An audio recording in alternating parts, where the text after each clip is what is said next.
आज क्या हमारे देश में मुसलमान होना अपराध है?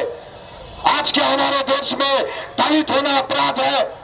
जो नरेंद्र मोदी ने आजादी का अमृत, नरेंद्र मोदी आरएसएस बोलता है हिंदू खतरे में है, हम भी बोलते हैं हिंदू खतरे में है, उनके घर परिवार के बच्चों का भविष्य खतरे में है।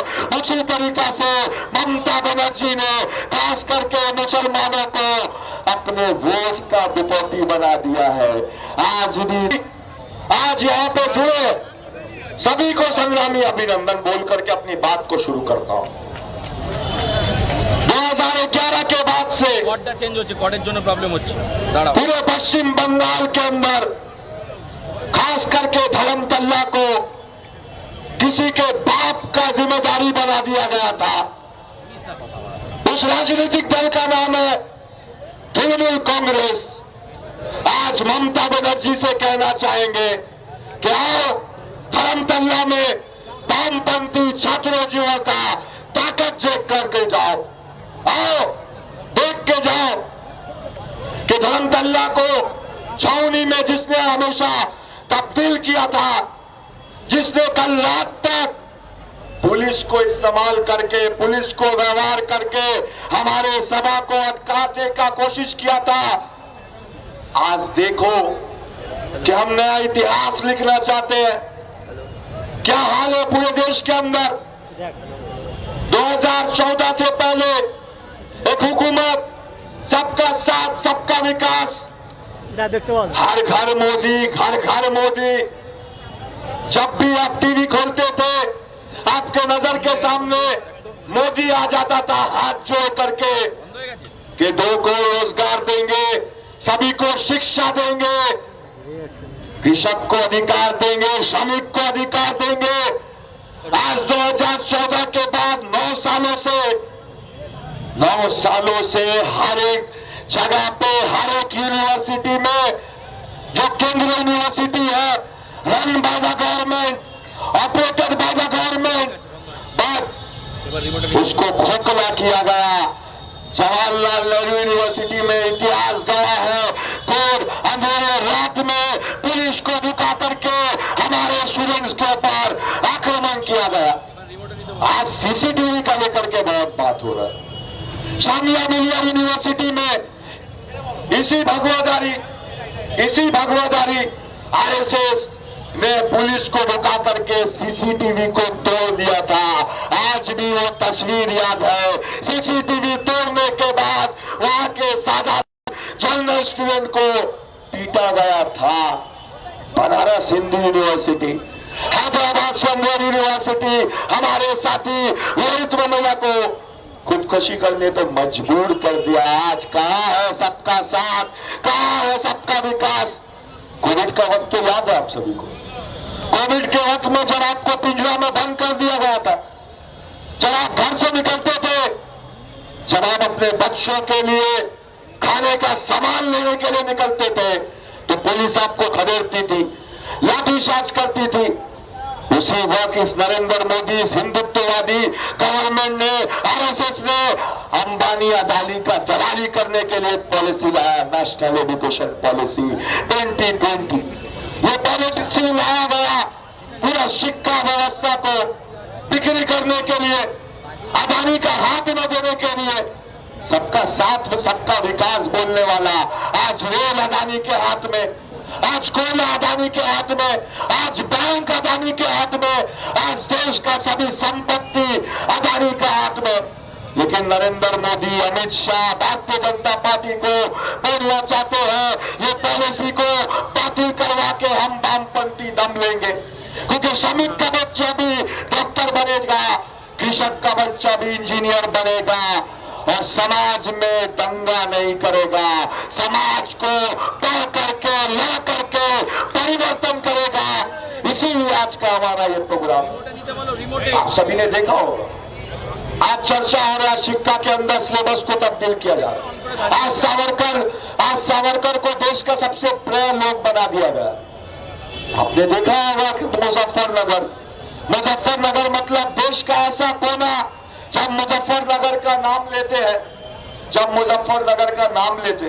तो मतलब दंगा, जब नाम लेते हैं मतलब दंगा, यूपी का जब नाम लेते हैं दंगा, बुलडोजर दे करके, खास करके दलितों के ऊपर आक्रमण, मुसलमानों के ऊपर आक्रमण। लेकिन हमने क्या देखा कि मुजफ्फरनगर में एक स्कूल में क्लास 2 में पढ़ने वाला बच्चा जो 8 साल 9 साल उम्र का है, उसको सिखाया जा रहा है बैठ करके एक टीचर द्वारा कि तुम मुसलमान का बच्चा को इतना मारो कि वो पढ़ने के लिए सोच नहीं पाए। आज के हमारे देश में मुसलमान होना अपराध है, आज के हमारे देश में दलित होना अपराध है। जो नरेंद्र मोदी ने आजादी का अमृत महोत्सव, हर घर तिरंगा रखोगे तो तुम देशवासी कहलाया जाओगे। हमने क्या देखा, राजस्थान में 8 साल का बच्चा इंदर मेघवाल को पीट करके मार दिया गया, क्योंकि उसका क्या अपराध था कि वो दलित परिवार में जन्मा था। हमारे संविधान को लिखने वाले बाबा साहब अम्बेडकर है। हमारे संविधान में शिक्षा का अधिकार सभी को दिया है और ये शिक्षा का अधिकार का लड़ाई चलते जाएगा। कैंपस, कॉलेज, नुक्कड़, गली कूचा, यूनिवर्सिटी, पूरे देश के अंदर लड़ाई चलता रहेगा।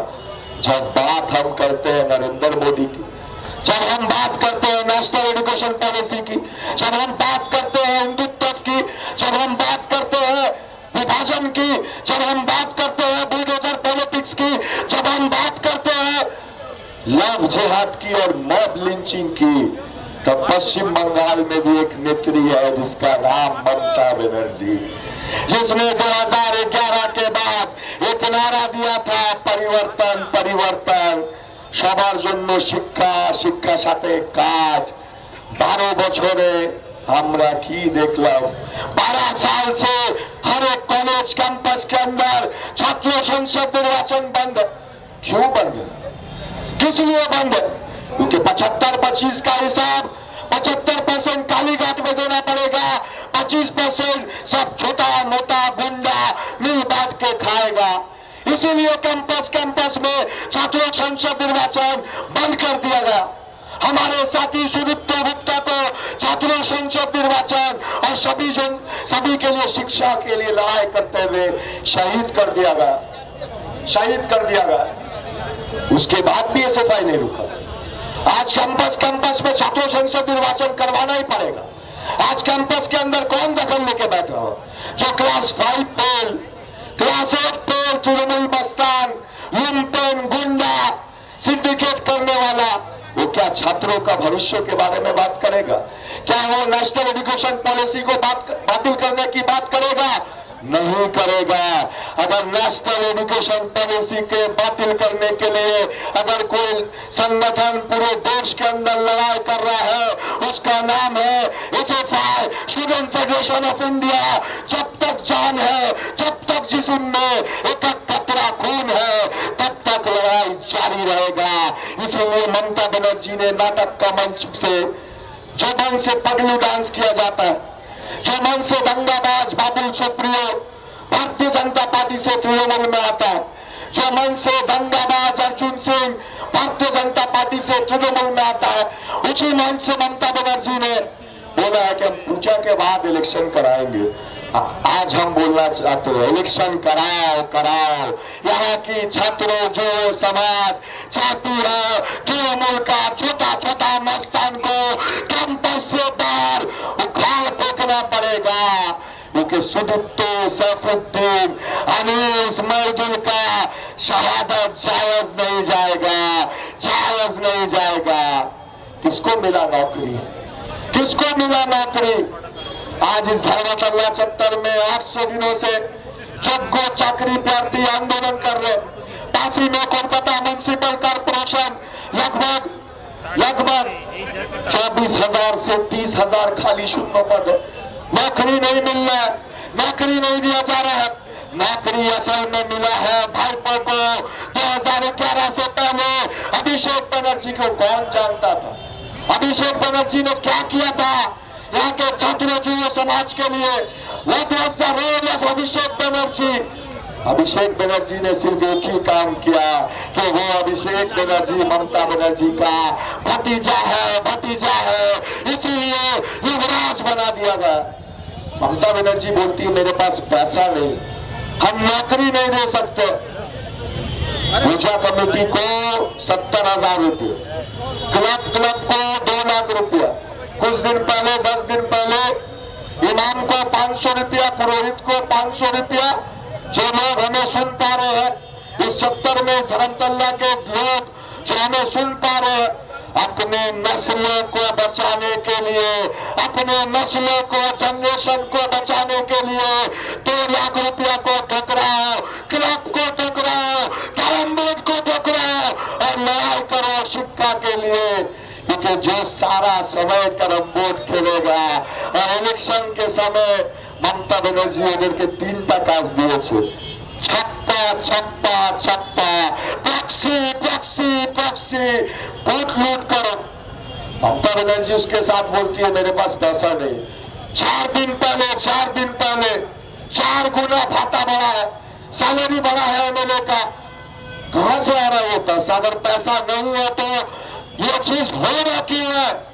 क्योंकि नरेंद्र मोदी, आरएसएस बोलता है हिंदू खतरे में है, हम भी बोलते हैं हिंदू खतरे में है, उनके घर परिवार के बच्चों का भविष्य खतरे में है। उसी तरीका से ममता बनर्जी ने खास करके मुसलमानों को अपने वोट का दुपट्टी बना दिया है। आज भी इतिहास गवाह है, वामपंथियों को सर पे तिलक या सर पे हिजाब रखना नहीं पड़ा। ये ईद के नमाज में ममता बनर्जी ने जाकर के बोला कि मुसलमानों का वोट किसी और के पास नहीं जाएगा। हम कहना चाहते हैं मुसलमानों का वोट किसी के बाप का संपत्ति नहीं है, बाप का संपत्ति नहीं है। बदलना पड़ेगा, लड़ना पड़ेगा और कालीघाट 33 प्लॉट और अपार्टमेंट का एलिवेटर को खोल देना पड़ेगा, क्योंकि हवाई चोटी और कालीघाट ताड़ी वाली, यही तो ममता बनर्जी बोली थी। आज भी बोलती है। प्राक्तन शिक्षा मंत्री अनुब्रत मंडल जेल में, अनुब्रत बीरभूम का मस्तान जेल में, प्राक्तन शिक्षा मंत्री पार्थ चटर्जी जेल में। আমরা বলি এরা শুধু হাওয়াই চটি, আসল চোর पीसी भाईपो कंपनी। आज सवाल उठता है वामपंथियों का योगदान। सुन लो तृणमूल, सुन लो बीजेपी, 34 साल के वामफ्रंट के हुकूमत में हमने घर घर तक शिक्षा पहुंचाया था, घर घर तक एसएससी शुरू करवाया था, हर स्कूल में मिड डे मील शुरू करवाया था। और सबसे बड़ा काम जो आज भी देश में जरूरत है, दंगाबाज को अटकाया था। इसीलिए आप सभी से कहना चाहेंगे, ममता लड़ाई कर रही है अभिषेक को बचाने के लिए, मोदी लड़ाई कर रहा है अदानी को 623 पायदान से 2 नंबर पर पहुंचाने के लिए। आप हमारे साथ लड़ाई करिए, सभी के लिए, तालीम के लिए। आप हमारे साथ लड़ाई कीजिए सभी के छठवें संसद निर्वाचन का अधिकार के लिए। आप हमारे साथ लड़ाई कीजिए कॉर्पोरेशन में जो 30,000 खाली शून्य पड़ रहे उसके लिए। आप हमारे लड़ाई कीजिए असल चोर भाईपो अभिषेक बनर्जी को जेल में भरने के लिए। और आप हमारे साथ लड़ाई करिए देश का इतिहास को बचाने के लिए, संविधान को बचाने के लिए। और आखिरी बात बोलकर के अपनी बात खत्म करूंगा।